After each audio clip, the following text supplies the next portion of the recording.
Okay, Justin there with Reminiscing. And just walking into the studio is Nick. G'day, Alan. And I still have trouble with the last name. Can I call you the Big O? You can call me the Big O. You can call me whatever you like. Okay. And Nick is from Golden Bay Baptist. Bay Baptist, that's right. Yes. Yeah, thanks for coming all the way up here and joining us. No, it's a privilege to come along. Thanks, Alan. Excellent.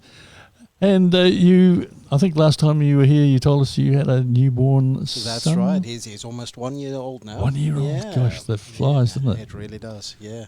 Yeah. So Easter Sunday will be his first birthday. Oh, is excellent, yeah. excellent. Really good. And you've got a word for us today. Yeah. You're a respectable man, Alan. A respectable man? Yeah. I try. Yeah, we try, don't we? I don't know if you ever play that song by Aretha Franklin, R-E-S-P-E-C-T. Yep. Yeah, we've got that. Yeah, it's on there. It's a cry for respect, Yes. And women's rights became, you got to treat us with a bit of respect. Yes. And I found out today that that's actually not the original. Otis Redding apparently did the song originally. And it's about a husband coming home saying, "Come on, woman, I'm the breadwinner, give me some respect, please." That's interesting. But yeah. I find it interesting that both Aretha and Otis sang that song because we all want respect, don't we? It's just wired into us. And Yes. I just wonder whether it's actually all that. Like, I think we need to respect one another. I think we need to look out for one another. But I think we tend to look at respect in terms of what's going to give me meaning in life. Right. So if you respect me, then my life's good. And the problem with that is, what if you don't respect me? And even if you do respect me, is that actually going to make my life any good? There was an article in the New York Times a little while back. A guy called David French wrote, looking at this whole thing of respect. And he actually said, in the US, one of the greatest respected people are the veterans coming home. Yes. And he says, if respect is all that, then they should be the happiest bunch in the country. But they're not. Their rates of suicide are huge. Their mental health stuff is massive. And so respect actually isn't what counts when it comes to mental health stuff. But we still look for it. I mean, social media is all about respect. It's all about who's going to like me, who's going to share me, who's going to think I'm good. And that works until I do something that you don't like and suddenly you don't respect me. Or maybe you find something out about me and I'm constantly on my toes going, are you going to respect me? And then I'm not feeling content or happy in life. I'm just feeling desperate and uptight and worried. Yes. Even your answer to me earlier, you said, I hope so. Yes. It's kind of, we tiptoe around that going, I just want people to like me. And Yes. I just don't think that's a good place for us to find our mental health. It reminds me a little bit of a bloke in the Bible called the Teacher. This wise bloke had everything, rich, powerful, political power, could do anything you wanted. And he was like, everything I look at is meaningless. I can have the best of it all. I've tried the best of it all. And what's the point? And I think we look at respect and we go, maybe this will give me meaning. But I don't think it does. I think we've got to respect each other. Yes. We've got to be kind to one another. But if respect is what I'm chasing most in life, I'm going to lose out.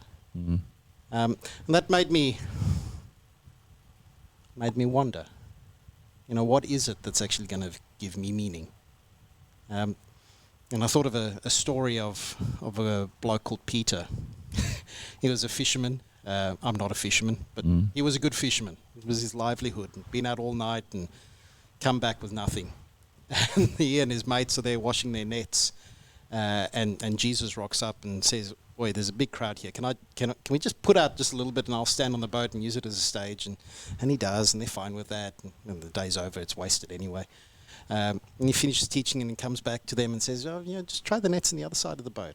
And Peter says, we're professionals here. You're a teacher. We're the fishermen. But yeah, fine. What do we got to lose? And they throw the nets over.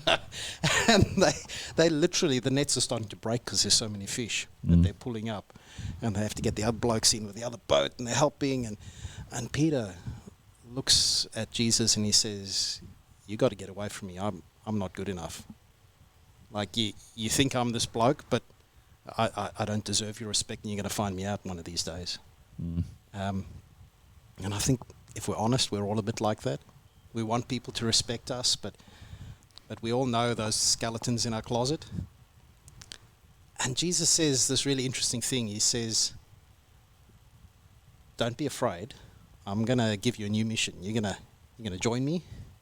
You're going to go out there. You're going to tell people the good news. Because what matters in Jesus' books is not respect. It's not that Jesus respected Peter, but he did love him.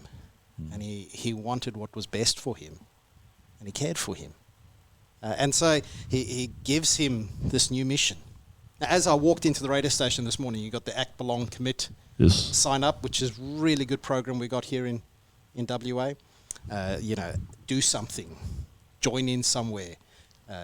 Make a commitment. Have a purpose in life.